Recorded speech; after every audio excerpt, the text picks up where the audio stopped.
What's up, great people? I hope you're having an absolute amazing day. Hey, what I want to talk to you about today is something that is going to help you a lot. I want to talk to you about focusing on God more than the prophetic words.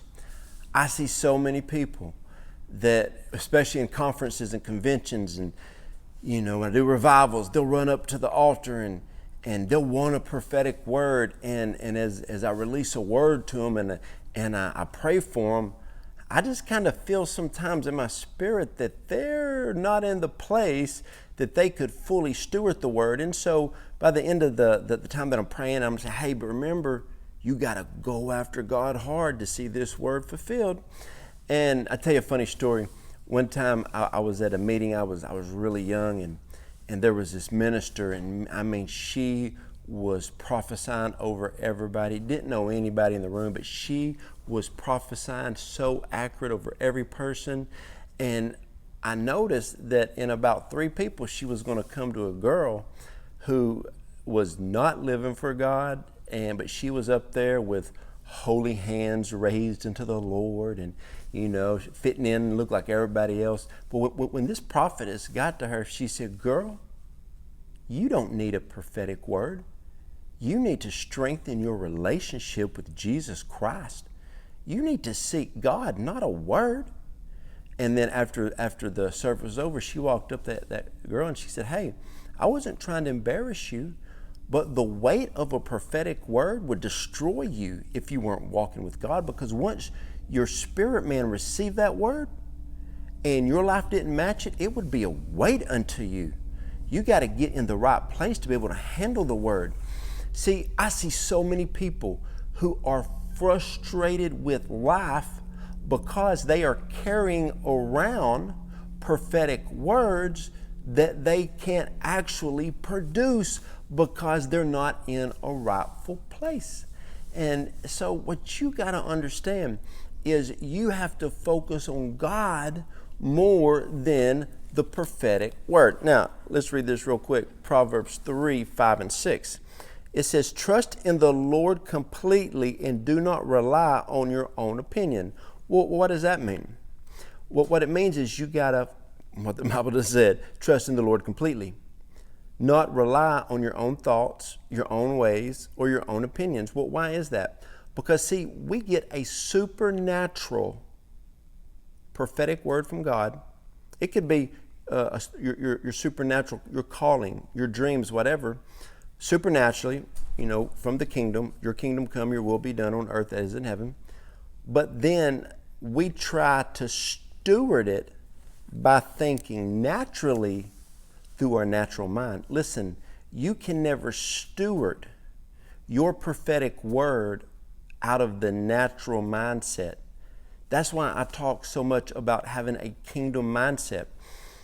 I'm not really a mechanic. I can do basic stuff, but when my wife's car is messed up, I will take it back to an authorized dealer, because I don't want to mess up mama's car, first of all. But when her car has a problem or needs a tune-up or an oil change, I can do basic stuff, but I'm going to take it back to the authorized dealer who knows exactly what to do. So what I want you to understand is that when you get a prophetic word from God, you got to walk closer to God than ever before to carry that word out. And let's read the rest of this, Proverbs 3, 5, and 6. Trust in the Lord completely and do not rely on your own opinions. With all your heart, rely on Him to guide you, and He will lead you in every decision that you make. Every single decision that you make, the Lord will guide you, and He will lead you, and He will help you steward the prophetic word. As I get to travel, a lot of times you'll see the same people at different conferences all over America, and that's great. And I applaud the hunger that people have. But a lot of times when a minister releases a prophetic word, they can remember the word and who they prophesied over a lot of times. And so I'll ask people like, hey, what are you doing at the last word you got at the last conference? Or when I go to some of the same churches year after year after year, I'll say, hey, what did you do with that last word that I gave you? And they're like, oh, well, you know, it was for last season. I said, well, did you complete it? And they're like, well, no. I said, well, you see, each prophetic word you get is a piece to the puzzle. Each prophetic word that you get, it's like graduating school. You got to go to first grade, second grade, third grade, fourth grade, fifth grade, sixth grade, you know, and you got to follow the process with God. But what a lot of people do, if the prophetic word doesn't work out in the way that they want it to, they just want to go get a new word. Well, it doesn't really work like that. So when the scriptures I just read, that when you get a prophetic word from God, it should draw you closer to the Lord, and you can't figure it out with the natural mindset. So it's like this. People get a supernatural word from a supernatural God, then try to walk it out with a natural mindset. Well, it's never going to work. But I'm telling you, it's just like the parable of the talents. If you learn how to steward prophetic words properly, you'll do more with your life for God than you could ever even imagine. But the key is you have to focus on God and not the prophetic words.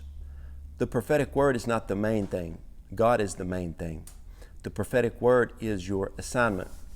When you go to work, and if you work for somebody else, your boss gives you something to do. What you're doing with that assignment is your assignment. That is not the main thing. The main thing is that you're doing what the boss said, exactly how he told you to do it.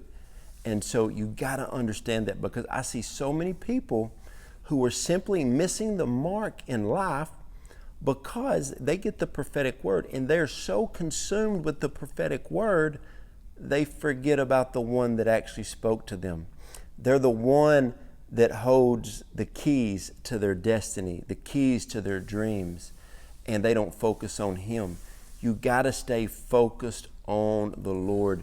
You got to stay in the Word of God. You need to make sure that your heart and your mind is always in position. Now, what I was just reading in Proverbs 3, 5, and 6, and it talks about, your heart. Well, you know that the heart means, in the original writing of the Bible, the heart means spirit and soul. Soul means mind, emotion, which means when your spirit man, your mind, and your emotion is completely fixed on God, He will guide you, lead you in every way that you should go in the right direction, which means you will get to the prophetic end of the prophetic word. See, there's a process. See, it starts like this. You get a promise, that's the prophetic word, and then there's the end. But it is the process, it is the journey that the Lord wants to get you through. But when you're trying to do the journey without it, listen, you're not like somebody who used to carry the mail in the 1800s. You're not the Pony Express. You get a piece of mail and you take off riding by yourself as fast as you can go. It's not like that. It's hand in hand, arm in arm with the Lord. He's going to guide you and lead you. So some people watching this, you may just simply need to reconnect with God to see your prophetic words rebooted, restart, just to get it going again. See, it's not that something's wrong with the word you got. There's nothing wrong with you besides you may have strayed from the Lord. I always enjoy my time with God more than I enjoy fulfilling the promise, the prophetic word, the process. It is my time with God. It is my personal relationship with the Lord that is the most important thing to me in my life. So hope this encouraged you. Hope it helped you today. Listen, make sure you focus on God more than anything else. And even I want to elaborate a little bit further. It's your job, ministry.